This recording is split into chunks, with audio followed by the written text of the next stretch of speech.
It is 6 p.m., November 21st, 2022. Time to call the City Council meeting to order.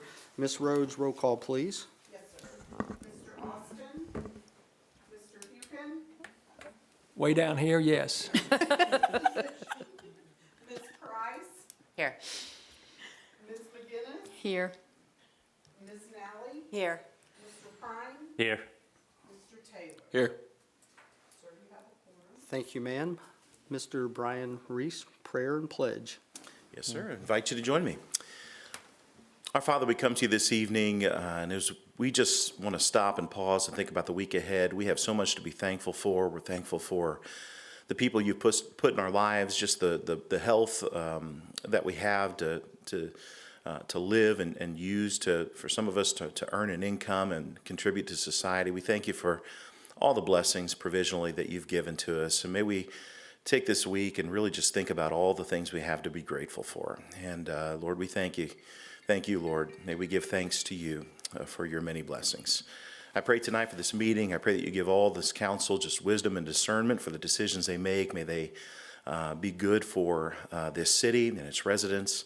And pray for the things on the agenda that they would all go smoothly and good decisions would be made. Thanks so much for our first responders and our heroes in this city and all the great work they do. It's in your name we pray. Amen. Let's stand for the pledge.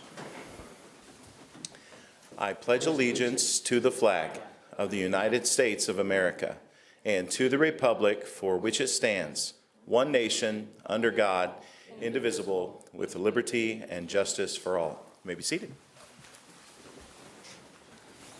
Thank you, Brian. Okay, that gets us to the announcements, presentations, and public comment. Now's the time to speak if there's something that's not on the agenda.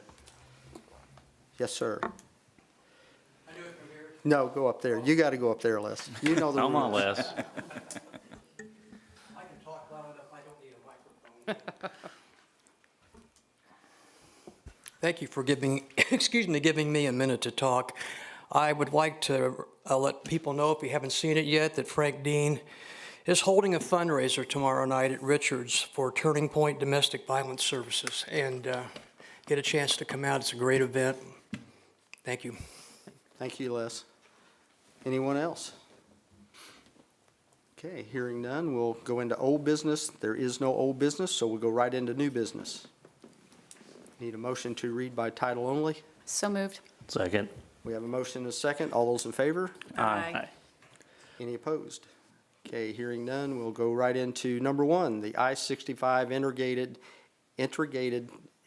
TIF. It's easy for you to say. Yeah, integrated TIF district amendments and US 31 TIF district amendment, Community Development Director Krista Linke. It's his glasses. Can't see. Good evening, thank you. I am here on behalf of the Redevelopment Commission to present to you a couple different amendments to our TIF districts. And this has been before the Redevelopment Commission and also the Plan Commission. Hopefully you've read all 53 pages of this, but in case you haven't, we will skip right ahead to the exhibits, which Tara's got the first one brought up. So this is the intersection of Graham Road and just south of Earlywood Drive. And so there is a proposed project for this parcel. This is not currently in our allocation area or our integrated area. And so we would like to add this to that integrated area. So the difference between the allocation area and the integrated area is the parcels that are actually an allocation area are where the tax increment is collected. The integrated area is where those revenues can be spent. So that's a larger area than the actual allocation area. And so for purposes of this, we would like to create this new parcel as an allocation area. And part of this process, there is a tax impact analysis that has to be prepared.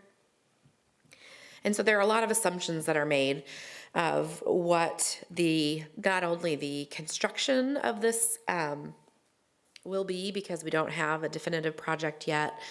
I believe for tax abatement purposes, the project was estimated to be around $70 million.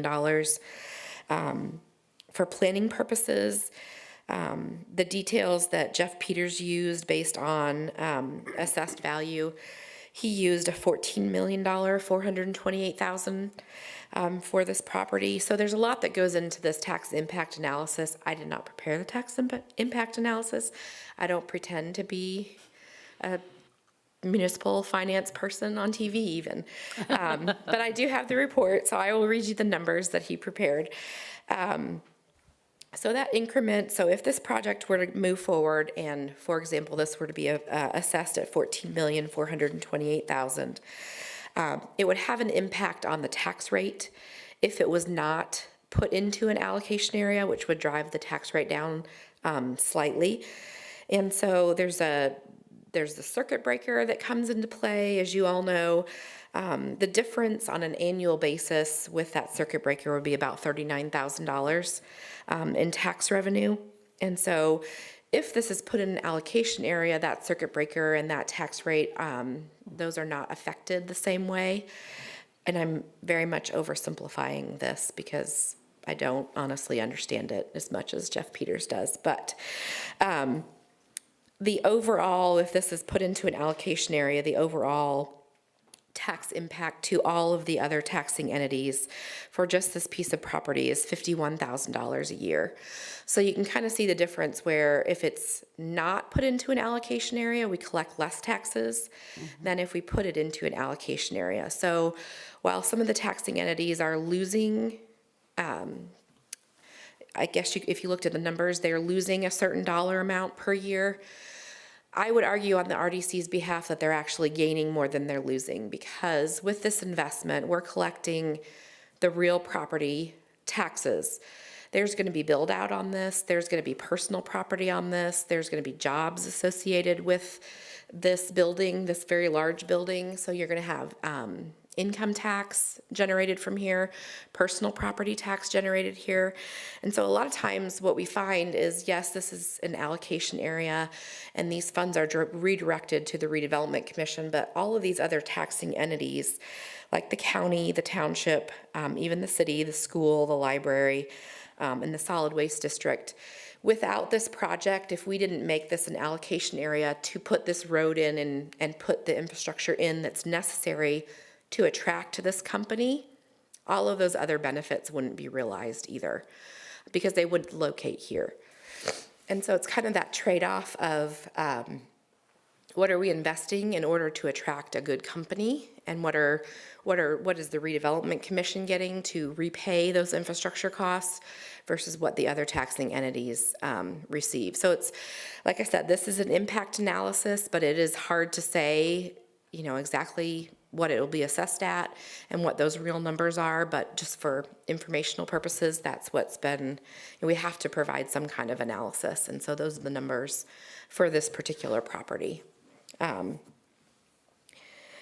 there any questions on this one in particular? Because there are several properties. Krista, are you saying that if we don't make it an allocation area, it'll be difficult to put in the infrastructure that we're going to have to put in?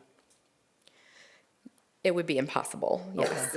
So there's an economic development agreement in the works through the Redevelopment Commission. So the road extension would take Graham Road North, and it would tee into Earlywood Drive, which would allow for a lot of their truck traffic. But they are contributing $500,000 towards that road, and then we've applied for a READY grant through the state. And so that would be another $650,000, and then the Redevelopment Commission would cover the approximately additional $650,000. So it's kind of a three-piece. A good thing. It is definitely a good thing. So the tax revenue that this is generating right now as a farm field is maybe thousands of dollars versus the revenue with this developed. If it's not put into an allocation area, it'd be about $40,000 a year. If it is an allocation area, it's about $51,000 is the estimate.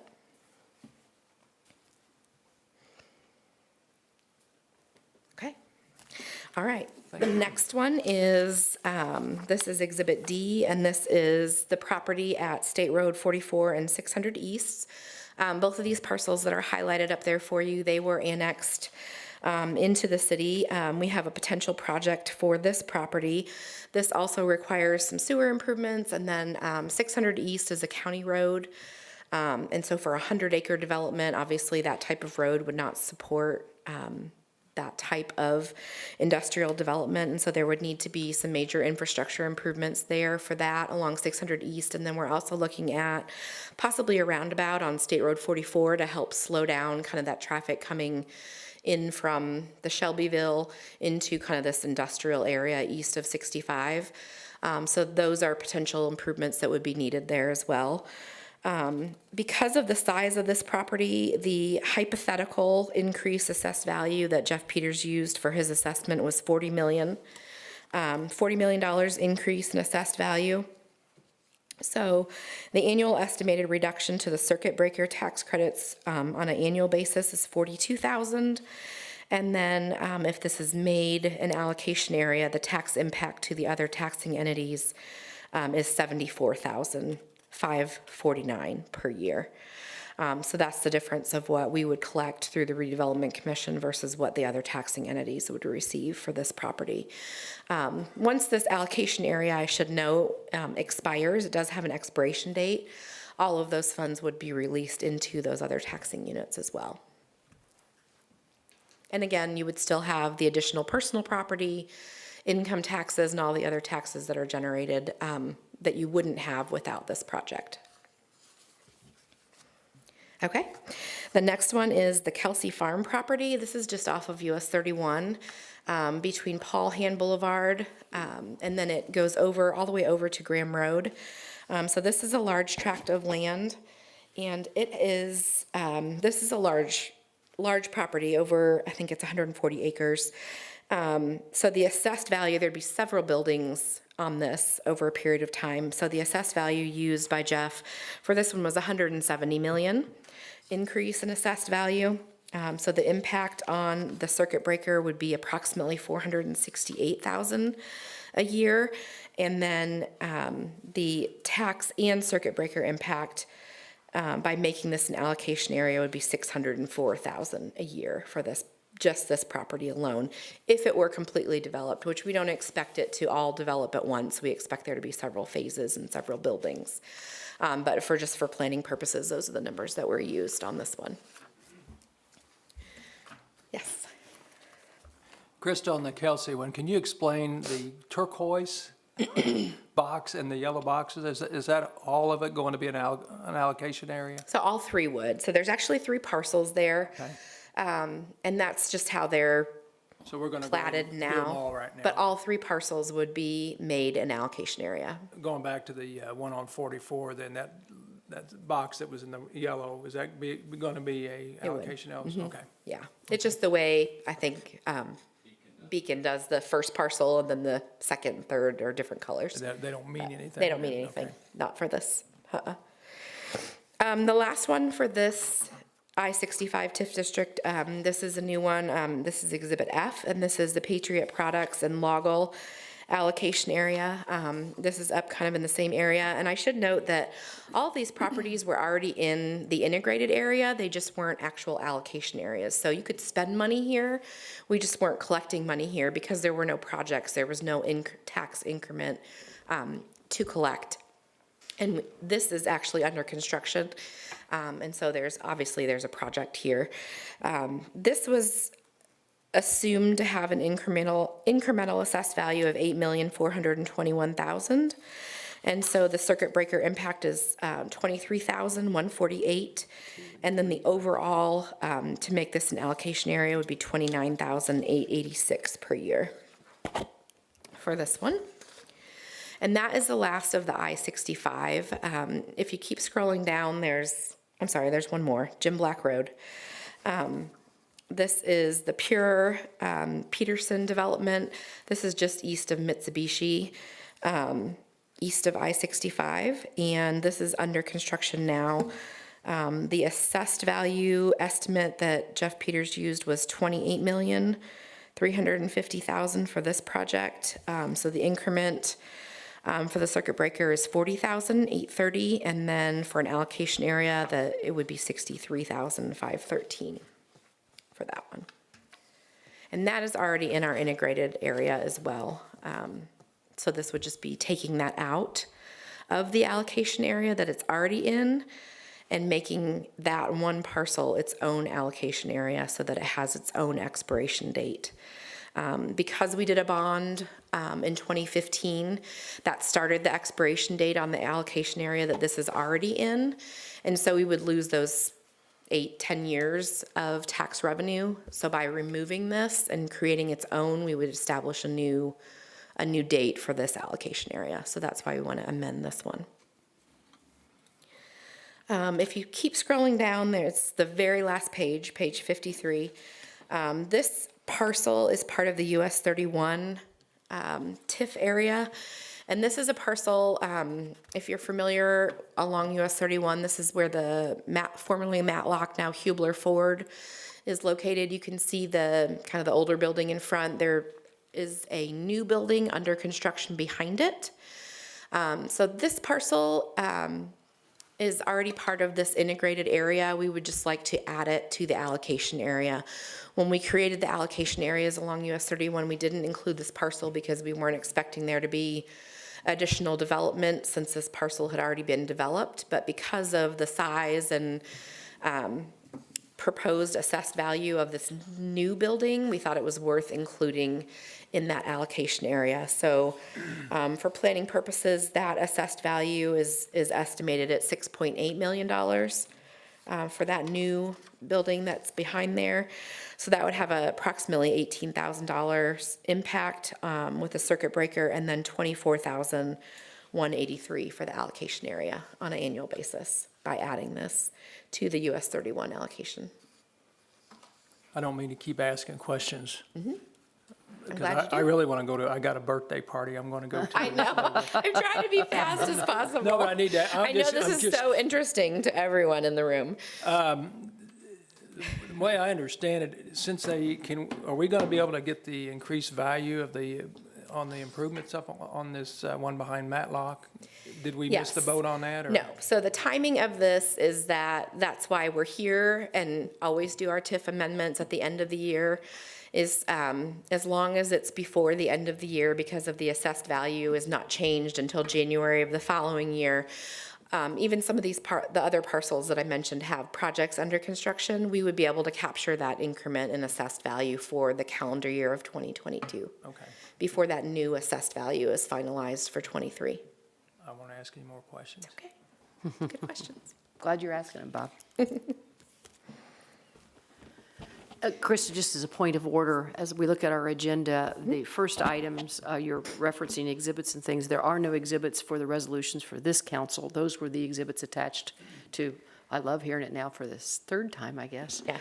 To the Poor Lynn. RDC as well as the Plan Commission. So that's why there are no Yes. exhibits to your resolutions, but she's referring to the resolutions that were attached, that were passed and approved by those two boards. Am I Correct. accurate? Yep. And so the redevelopment commission had the declaratory resolution on November 15th at their meeting in the morning, and then we went to plan commission that evening on November 15th and passed two resolutions of the plan commission approving this amendment as being in conformance with the comprehensive plan. They had a lot of good questions. They don't see TIF RDC stuff a lot at plan commission, so that was an interesting conversation. And then this is the third step to come to you and pass the resolutions that are on your agenda for this evening. Then there'll be another advertisement, and there'll be a confirming resolution for the redevelopment commission at their meeting on December 13th. And notice is then given to the affected stakeholders in terms of the other taxing entities. They rarely respond in any way. Okay. Yes. Okay, so that gets us to item number 2, correct? What we need to, Yes, please. okay, so item number 2 is, which we can take action tonight. Common Council Resolution number 22-27, approving the resolution amending the declaratory resolution for the Franklin Downtown / I-65 amended integrated economic development area and matters related thereto. Community Development Director Krista Linke. So, And there's a map, Tara, on the, it's not on this one, it's not attached to this one, but if you click on that first one, there's an overall map before, I think it's before exhibit.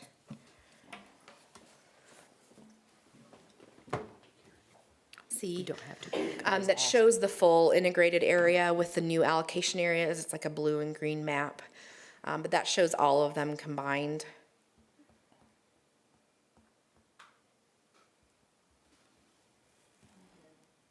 I think it's on page It's on down, I 38. think. 38, I think, page 38, Yeah, all the I bottom. believe, 38 of 53.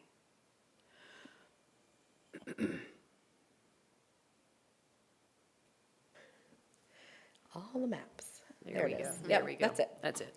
Right. So the green areas are the integrated areas that also are allocation areas, and then they're connected by rights of way to the areas that are shaded blue. And so those are areas where tax increments not collected, but where it can be spent.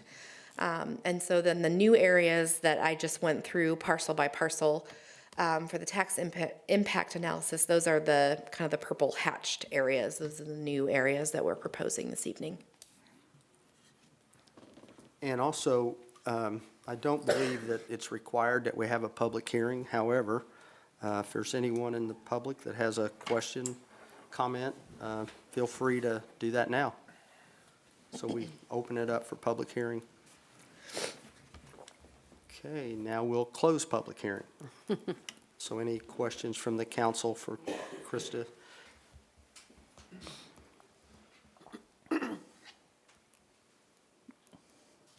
If not, I think we're ready for action on item number 2. I'd move to approve Common Council Resolution Number 22-27. Second. Okay, we have a motion and a second. All those in favor? Aye. Any opposed? You were awful quick on the Okay. draw. Hearing none, we'll go to item number 3, Common Council Resolution Number 22-28, approving the resolution amending the declaratory resolution for the US 31 Economic Development Area and matters related thereto, Community Development Director Krista Linke. So just the difference in this one is because there are two different integrated areas. One is the I-65, this is the US 31. So those had to be separated out into two different resolutions. Tara, it would be on page 49 of the first one, would be the map showing them which ones we're talking about, that Krista talked about. I believe, yeah, 49. Yep. So the red areas are all of the properties that touch US 31, and so those are all in the integrated area where dollars can be spent, but the yellow parcels are where the tax increment is collected. And this map shows the addition of that Hubler Ford property, whereas before it would have been shaded red. And again, we'll open it up for public hearing if anyone has any questions on the US 31 TIF. So we're open for public hearing. No one's moving, so we'll close public hearing. Mayor, I'll move for approval of Common Council Resolution 22-28. Second. We have a motion and a second. I'll let you two fight that one out. See, I think it was Irene. you jumped on that. Okay. So we have a motion and a second. All those in favor? Aye. Aye. Any opposed? Okay, hearing none. Thank you, Krista. Thank you. Sean has pointed out to me that I skipped the consent agenda, so I'm going to back up to item number 4 on the consent agenda. Move to approve the consent agenda as written. Second. We have a motion and a second. All those in favor? Aye. Okay, thank you. Now we'll go back down to item number 4, discussion on Economic Development Commission appointment. How this come about, Jake Sappenfield was appointed by the city council on January 1st, 2021, and his term would run through January 1st of 2025. And as you all know, Jake has been elected to the school board. He's sent a resignation letter and said he would, in the letter, that he would like to finish out the remainder of this year. So what that would mean is that you would need a replacement. It's a council appointment, so you would need a replacement to go from January 1, 2023 to January 1 of 2025 to finish out Jake's term. And Mr. Eric Lugers, we have talked several times about boards, and this is one that Eric has showed some interest in. He's here tonight You don't have to make the appointment tonight, but you could and get it over with, or you can, just as long as it's done by the end of the year. So Eric, you want to get up and say a few words? Well, I know most of you in this room. For those of you that don't know me, my name is Eric Lugers, and I am a Franklin native, graduated Franklin Community High School in 1998 with Tara, Brett, Mindy. I live here with my wife Jamie, my son Griffin, my daughter Eva, and I own Lugers Insurance Group, which is a local independent agency located at 26 East Jefferson Street here in town. I hold 3 other board positions in this town. I'm also a member of the Franklin Rotary Club, chairperson of the Jim Rhodes Memorial Hog Roast, which is coming up on December 1st next week, so put it on your calendar. I also coach 11U baseball here in town, youth baseball, and I coach youth football as well. So I love this town. It's my home. I'm not going anywhere. I care about its direction and just want to be involved. So Other than playing golf with me, what do you do in your spare time? good point. Tell Lynn what your bowling average is. Comment. 220? Somewhere around there. Way up there. But I don't bowl or golf anymore because of all this. So with this appointment, it's kind of a one that makes it a little tough. Everybody, it's hard to get here. It's 8 o'clock in the morning, and Eric being downtown, I just feel like that would be a good fit to be able to get here at 8 o'clock. And, people that have businesses sometimes can't get here at 8 o'clock to do that. So it's up to the council to either say, I know somebody else, or pick Eric. So I'll move for appointment of Eric to the EDC. I'll second. Would that be effective January 1 of '23? Can be. Okay. Yeah. Because Jake's going to finish out, I Right, believe. right. All right, thank you. Thank you. Okay, so we have a motion. Is there a second? There was a second.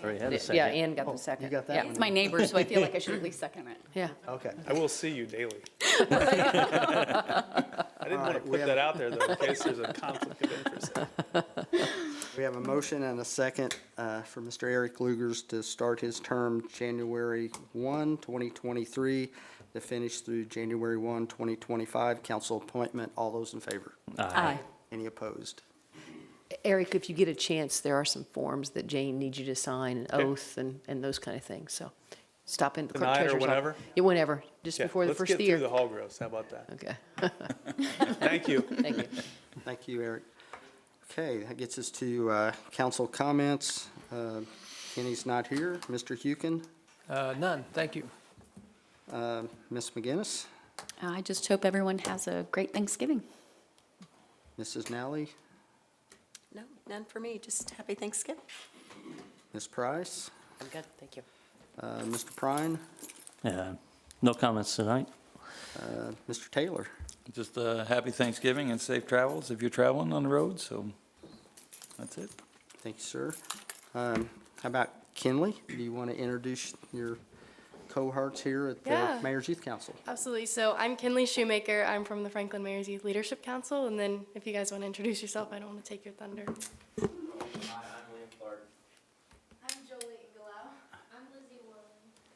Yeah, so I'm just going to give you a quick little update. We are working on the roundabout outside of Franklin High School in the near future, I guess. Arlen Bayless, he's a artist from England, and he has working in Carmel. So he came to one of our meetings and he gave us a sketch for the roundabout and then sent it to an engineer. So we're looking forward to hearing about that shortly.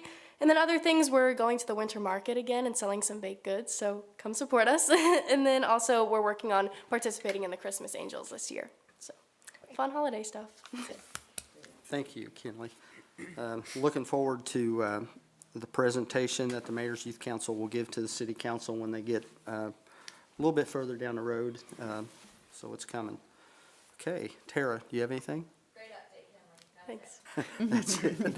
Okay, Jane? Ms. Gray?